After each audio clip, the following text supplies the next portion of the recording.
I need to tell you a story about a failure, or at least what I thought was a failure.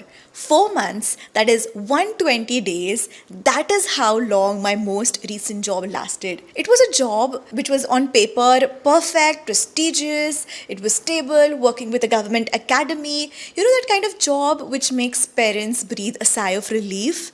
I had a beautiful office, a respectable title, and a clear path forward. And I quit.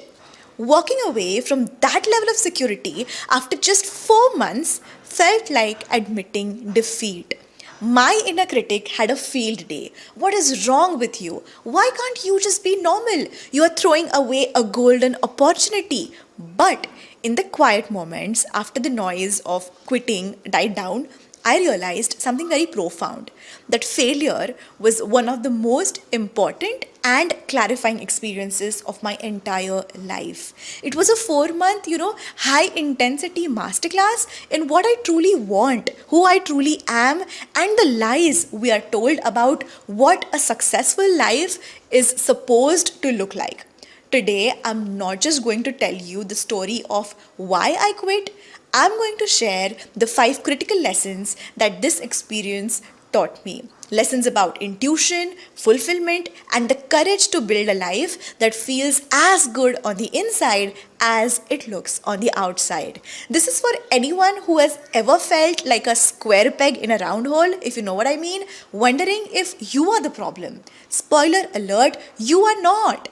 Hi, this is Ria Walks, and this space is for women who are done playing small. So subscribe and let's glow together. First is the honeymoon phase, when the on paper looks perfect. Let's rewind to June of this year. I was offered a position at a government academy. The opportunity felt like a validation after years of building my own business, which can feel so uncertain. This was stability, this was structure. This was, in many ways, the grown up choice. The first few weeks were a blur of excitement. It was the honeymoon phase. I loved the routine, the feeling of being part of a larger organization, the intellectual challenge. I told myself, see, you can do this. You can fit in. You can be a job person. On paper, everything was aligned. The work was meaningful. The people were definitely intelligent. The environment was professional. I was ticking all the boxes that society tells us to tick.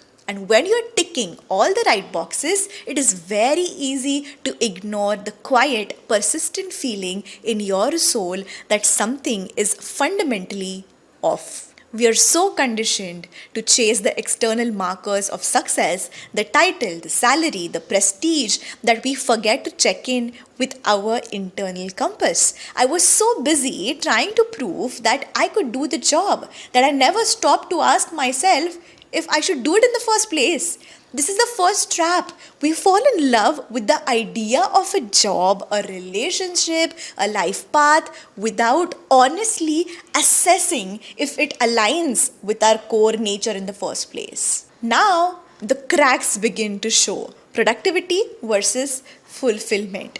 The honeymoon phase ended around the second month. The initial excitement wore off and the day-to-day reality set in. I was good at my job. I was efficient. I was productive. I completed my tasks. But at the end of the day, I would come home feeling utterly and completely drained. Not tired in a satisfying way, like I did good work way, but really hollow. This is where I learned my first and most crucial lesson: productivity and fulfillment are not the same thing.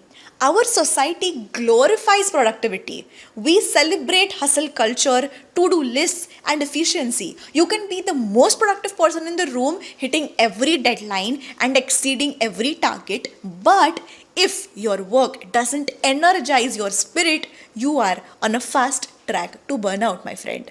I realized I was spending 8 hours a day using my B grade skills. I was using my organizational and analytical skills, which are fine, but I was completely neglecting my A grade soul level skills: creativity, teaching, connecting, creating content. Your fulfillment doesn't come from what you can do, it comes from what you were made to do. I would finish a day of administrative tasks and feel a desperate craving to just sit down and write a script, plan a video, or just talk to my community. That craving was my intuition screaming at me. It was my soul telling me, "You are starving me, you are not watering my weeds and letting the flowers wilt." It is a terrifying feeling to be good at something you don't love. It makes it so much harder to walk away. This feeling of being drained and disconnected, it's a huge red flag. For me, that craving to reconnect with my creative self became so strong. I learned that creating moments for mental reset became essential. Even if you are in a job that isn't fully lighting you up, you can carve out these intentional pockets. Think about incorporating something as simple as a guided meditation from mindful, apps like Mindflow or Insight Timer for just 10 minutes, or unwinding with a beautifully scented aromatherapy diffuser after a very long day. When I used to come from my office, every evening, I used to have the Home Center's lavender diffuser. It has helped me so much. It is about creating sacred moments to listen to yourself even amongst the noise. Now, these little acts of self care aren't indulgent, they are essential for preserving your emotional energy and clarity.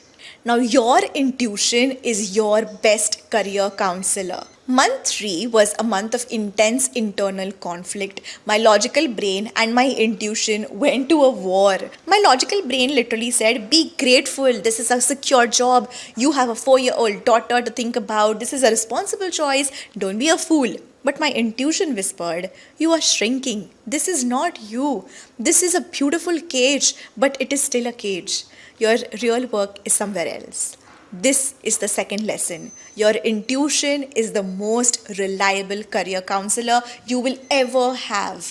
Logic is based on past evidence and external data. What is safe, what is known. Intuition is your soul's GPS. It is pointing you towards your unique future. We are taught to trust logic, spreadsheets, and pro-con lists. We are rarely taught to trust that deep, quiet knowing in our gut. During this time, I physically felt ill. I had constant anxiety. My body was reacting to the profound misalignment between my daily actions and my true self. Your body always keeps the score. It will tell you when you are on the wrong path long before your logical mind is ready to even accept it. The friends I spoke to, the ones who are my true safe space, didn't give me advice. They just asked questions that helped me hear my own intuition more clearly. They would ask, "When was the last time you felt truly energized by your work?" The answer was never in that office. It was always when I was working on my own business, on my YouTube channels, on my own app. So the decision to quit wasn't made on a spreadsheet. So it was made in that moment when I decided to stop arguing with my intuition and finally trust it. The aftermath, deconstructing the myth of security. Handing in resignation was one of the most terrifying and liberating moments. The aftermath was quiet. And in that quiet, I had to confront the real reason I took the job in the first place, the pursuit of security. This led to lesson number 3. True security is not external, it is internal. We chase the illusion of the safe path, the stable job, the predictable career ladder. But 2020 definitely taught us that external security can vanish in an instant. The only real security you have in this world is your ability to adapt, to learn, to create, and to trust yourself. It is knowing that if everything fell apart tomorrow, you have the skills, the resilience, and the creativity to rebuild. My security doesn't come from a government contract. It comes from the community we have built here. It comes from my ability to create valuable content. It comes from the business I built from scratch. That is a security no one can ever take away from me because it is built on my own capabilities.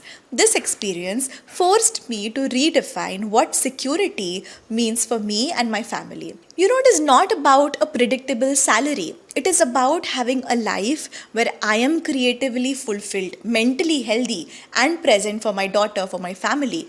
This is a much richer form of, security. And true security is also about honoring your value. For me, that meant embracing my unique style and surroundings, not just for others, but for myself. So after quitting, I focused on curating my wardrobe with pieces that truly reflected my energy rather than, the corporate norms. I started investing in high quality, often Indian made ethical fashion brands like Fab India, Indian ethnic company that blend traditional craftsmanship with contemporary elegance. Now, these weren't just clothes for me, they were the expressions of who I am, and they carry some story. So, similarly, making my home office a beautiful, inspiring space, perhaps with a stunning hand block printed throw or a piece, from a brand like Yellow Dwelling, these curtains, the cushion covers, I invested my time in creating a beautiful space. So, it becomes an act of self respect. It is about, consciously choosing to surround yourself with beauty and quality because you are worth it. So the takeaways were building an actual life, not just a resume. So it is that we need to stop thinking about building a resume and start thinking about building a life. Your resume is a list of your past accomplishments designed to impress other people, but your life is the sum of your daily experiences, how you feel when you wake up in the morning, the energy you have for your loved ones at the end of the day, the quiet moments of joy and fulfillment. This experience taught me to use my internal state, not my job title, as my primary measure of success. So if you are feeling stuck, if my story in any way resonates with you, I want to offer you two final lessons. A no is often a yes to something better. Quitting that job felt like a no, but it was a profound yes to my own business, my creative freedom, to my family, and to my own well being. Don't be afraid of the no, it is simply clearing space for your real yes. And you are a creative being, not a corporate machine. Even if you are not an artist, you are a creator. You are meant to create solutions, create connections, create a beautiful life. If your job feels more like operating a machine than expressing your creative energy, it might be a sign of misalignment. To truly build this life, not just a resume, it takes intentionality. One of the simplest yet most effective tools I use to stay aligned with my true self is a beautiful planner or a gratitude journal, like from brands like Alicia Souza or the Art Loom. This one's my favorite. It is not just for jotting down tasks, it is a space for reflection, for setting intentions that serve my soul, and for tracking moments of true fulfillment. It is a daily conversation with yourself, ensuring you are consciously directing your energy towards what genuinely matters to you. My 4-month failure was the ultimate reset. It was an expensive, emotionally taxing, but an invaluable lesson, I would say, in self trust. It reminded me that I am the creator at my core, and my job is to build a life that honors that truth, not one that ignores it for a false sense of security. So, here is your homework. I'm not going to tell you to quit your job, obviously not, but I'm going to ask you to conduct a gentle, honest life audit. That's what I call it, life audit. So tonight, before you go to sleep, I want you to ask yourself two questions and write down the answers. What part of my day consistently drains my energy? What part of my day or week consistently energizes me and makes me feel most like myself? That's it. You don't have to act on the answers yet. The first step is just to build the awareness. The answers will be your intuition speaking to you. Also, please share one thing that energizes you in the comments below. Let's fill the comments with the activities that light us up to remind ourselves and each other where our true fulfillment lies. Thank you so much for letting me share my story with you. Remember, it is a brave and beautiful thing to choose a life that feels like home. I'll see you in the next video. Till then, take care.